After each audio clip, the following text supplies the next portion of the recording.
Hi, I'm Richard Ramos, author and founder of Parents on a Mission, a leadership movement for safe communities.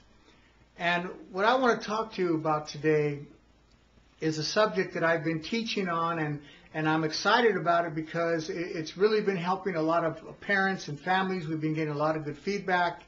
And I put together a whole series of teachings, and I've developed a product that I'm going to be releasing soon, and I'm excited about it.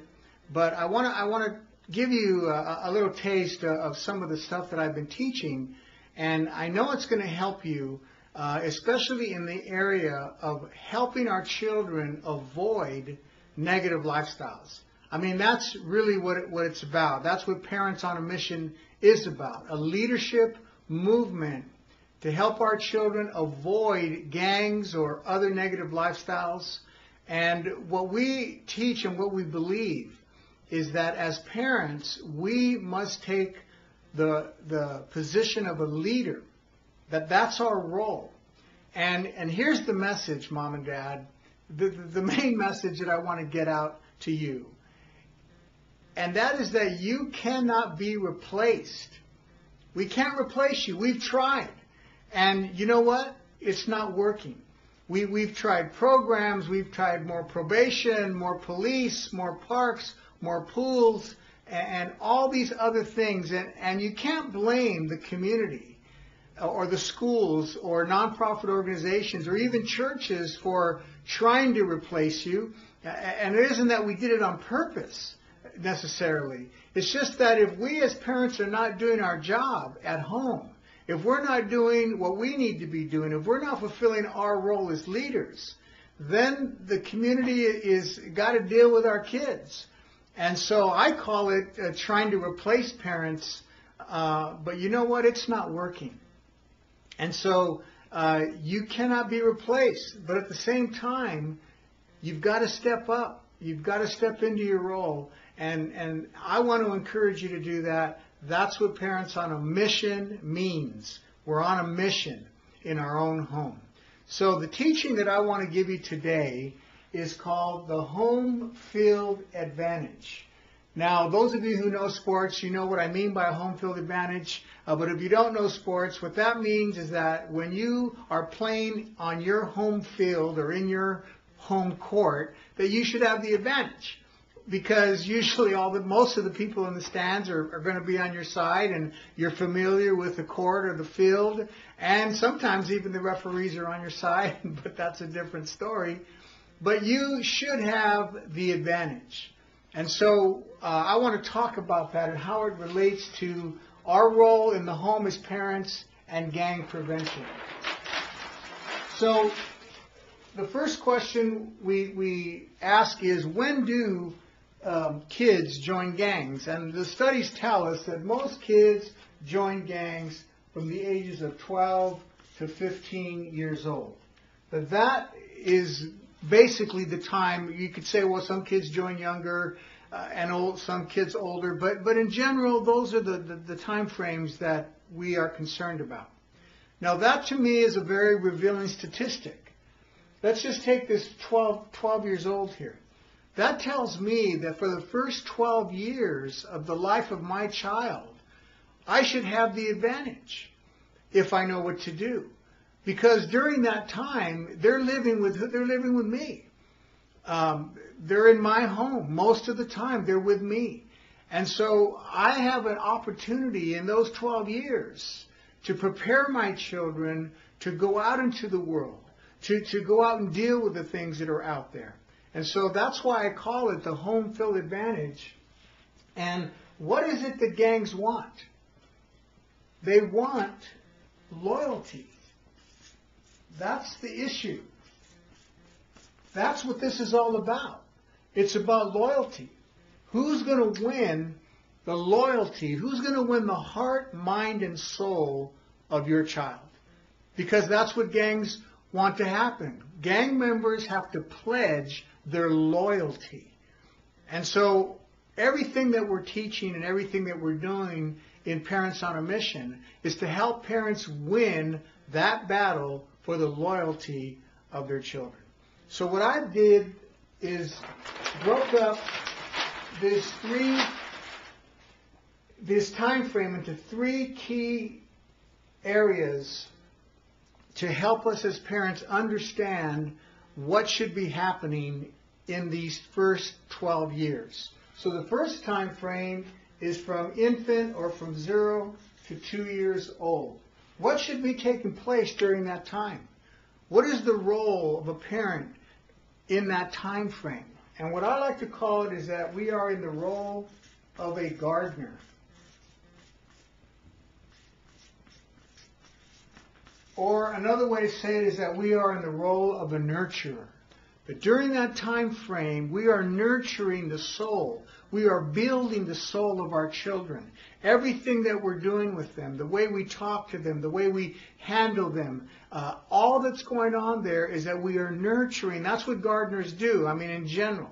A gardener cultivates the soil and plants the seeds and then nurtures the plant to fruition. It takes care of it. That's what we're doing. Is so important during those first 2 years. And the tool that we're using during those first 2 years, the tool of the gardener or the nurturer is affection. Now, some of you might be saying, well, gee, Richard, I already know that. That's just common sense. Yes, that's common sense. But what I've found too many times is that common sense is not common practice. And for example, see, I wasn't raised in an affectionate home. See, I had to learn how to show affection to my children, to my 5 children. That wasn't easy for me to do. So we might know this, but are we doing it? Because if we say we know it and we're not doing it, then we don't know it. So this might seem, again, like a basic thing, but a lot of kids are not being raised with that affection. And so it's so important to be able to hug and kiss and caress and those things, but it didn't come easy to me. See, because I wasn't raised that way, because my mother wasn't raised in an affectionate way by her parents. So I didn't come from an affectionate home.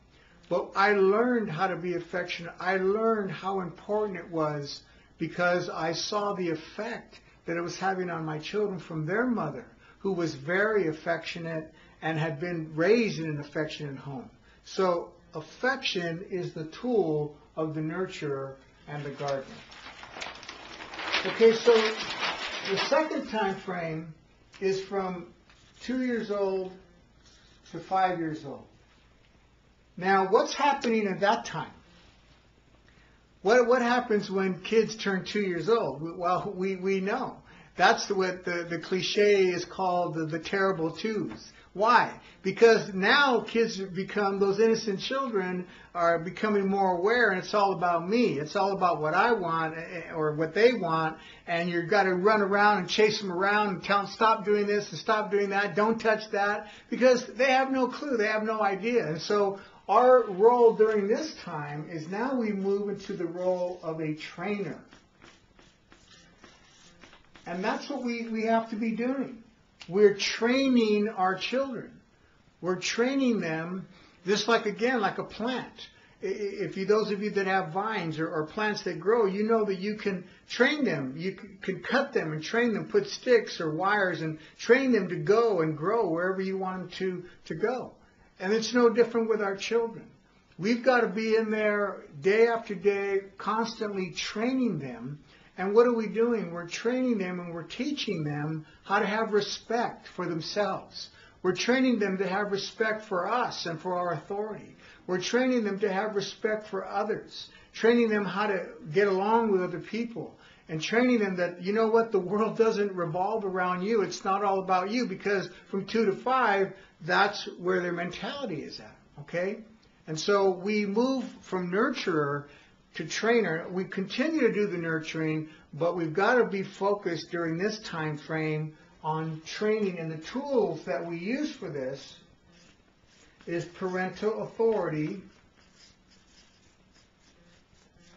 and discipline.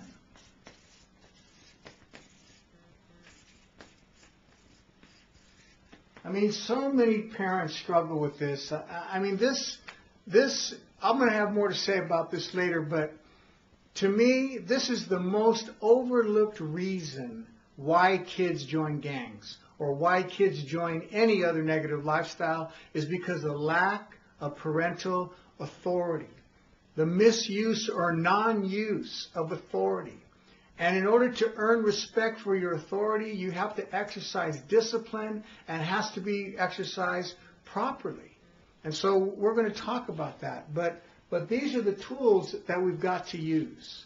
Now, let me show you, give you a little broader and deeper understanding of why these two time frames from 0 to 2 and 2 to 5, when we are nurturing and when we are developing and training our children, why it's so important. Now, basically, we know as human beings that we're made up of 3 parts: body, soul, and spirit. Now, our body is basically what gives us a world consciousness and how we deal with the environment. And I'm not going to get into all the appetites of the body because that's really not what I'm talking about here. But let's look at the soul. The soul is the seat of our thoughts or our thinking or our reasoning. The soul is the seat of our emotions or our feelings. The soul is the seat of our decisions or our choices or our free will. And so another way of saying it is that our soul is where we have our self-consciousness about ourselves or our self-image. And see, this is what you are nurturing from that infant to 2 years old. That's why it's so important. When your innocent child looks at you and you look at them and you smile at them and you sing at them and you reflect back to them and you hold them and you kiss them and you give them that affection. This is what you're building, that self-image, how they think about themselves, how they feel about themselves, which then leads to the decisions they make about themselves and for themselves. And we already know that when this is not healthy, when the self-consciousness or self-image and our thoughts about ourselves and our feelings about ourselves is not healthy and whole, then the decisions we make about ourselves or for ourselves are usually not very good either. And then we have the spirit. This is where we have our intuition. This is where we have our conscience. And then our communion, or another way of saying, this is where we have our God consciousness. And again, in the training part, that's what we're doing. When you're training your children, when you're disciplining them and saying no to them and stop doing that, you're giving them a sense of conscience, that their conscience, you're telling them what's right and what's wrong. You're saying, no, don't do that. And you're giving them a sense of intuition, so intuitively they can know, oh yeah, no, I shouldn't be doing this. And they begin to have that conscience that guides their decisions. Because we can't make all the decisions just based on what we think and how we feel. That has to be measured against our conscience. And our conscience then gives guidance to how we think and feel, and then hopefully we make good, healthy, wholesome decisions. We say, no, I don't want to join a gang. I don't want to do that. I don't want to go down that way. So you see, those time frames, when you're nurturing, when you're gardening, when you're building that soul, that self-image, and when you're training those little kids from 2 to 5 year old, following them all around and training them and giving them a sense of respect for themselves and others and obedience to authority and those kinds of things, building that conscience becomes such an important part of gang prevention. All of this leads to prevention of a lot of things, but we are mainly focused on gang prevention. So do you see how important this is? Now I want to read to you an article of just a little bit of it. It's on understanding how social and emotional skill deficits contribute to school failure. An increasing number of children are entering kindergarten without the skills needed to succeed in school. Yet it is not children's delays in cognitive skills that concern kindergarten teachers. It is the children's social, emotional, and behavioral deficits that alarms them. Kindergarten teachers report that their single greatest challenge is that a majority of the children lack some or all of the needed social and emotional competencies necessary for school success. See, Mom and Dad, why is that happening? Where does that happen? Right here where I showed you. Listen. Ill-equipped with the skills to deal with children's disruptive, aggressive, oppositional, and non-compliant behavior, educators often respond to these children with punitive, disciplinary measures that further perpetuate the problem. And just one more part. Child developmental theorists believe that positive relationships with primary caregivers, that's me and you, Mom and Dad, are critical developmental needs. Children's early relationships set the stage not only for later emotional development, but also for cognitive development and academic achievement.